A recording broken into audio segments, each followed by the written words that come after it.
പാവം സുഖമില്ലാതെ കിടക്കുക. ഭയങ്കര വേദന എന്ന് പറഞ്ഞ് ഒരേ നിലവിളിയാ. എന്തായാലും ആതിര വന്നത് നന്നായി. തന്നെ കണ്ടാൽ അവൾക്ക് സമാധാനമാവും. അങ്ങനെ ഒരു ഹീലിംഗ് പവർ ഉണ്ടല്ലോ തനിക്ക്. ചെന്ന് അവളെ ഒന്ന് സമാധാനിപ്പിക്കേ പ്ലീസ്.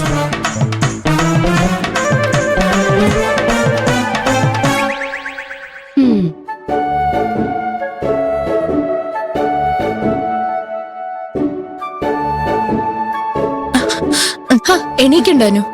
കുഴപ്പമില്ല ചേച്ചി. എന്താനു പെയിൻ കില്ലർ കഴിച്ചിട്ടും കുറവില്ല വേദന? ഒരു ദിവസം ഗോപികയ്ക്ക് ഇതുപോലെ വേദന ഉണ്ടായിരുന്നു. പെയിൻ കില്ലർ കഴിച്ചപ്പോ മാറി.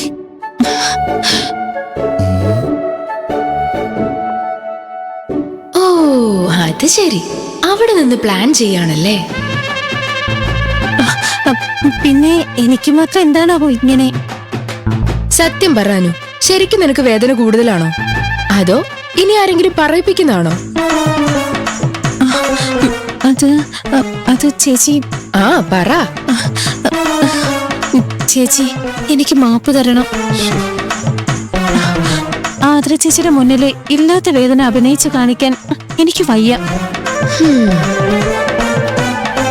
അത് പിന്നെ ആതിര ചേച്ചി വല്യേട്ടനുമായിട്ട് പിണങ്ങിയെന്നും ഫോൺ ചെയ്യുന്നില്ലെന്നും വല്യേട്ടൻ സങ്കടം പറഞ്ഞു. ഒന്ന് വിളിച്ചു വരുത്താൻ അപ്പൊ ഞാനാ വല്യേട്ടനോട് പറഞ്ഞത്.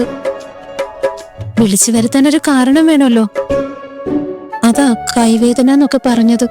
ഓഹോ, അപ്പോ ഇത് അദ്ദേഹത്തിന്റെ ബുദ്ധിയിൽ ഉദിച്ച നക്ഷത്രമാണല്ലേ? കൊള്ളാം. ഇത്തരക്കാരെയാ പണ്ടുള്ളവര് ബുദ്ധിരാക്ഷസന്മാരെന്നൊക്കെ വിളിച്ചുകൊണ്ടിരുന്നത്. ശരി, ഞാനൊന്ന് നോക്കട്ടെ. നീ റെസ്റ്റ് എടുക്ക്. ചേച്ചി, വല്യേട്ടൻ നല്ല കുറ്റക്കാരൻ. ഞാനാ വല്യേട്ടനോട് പറഞ്ഞത്. വല്യേട്ടൻ പാവോ ചേച്ചി.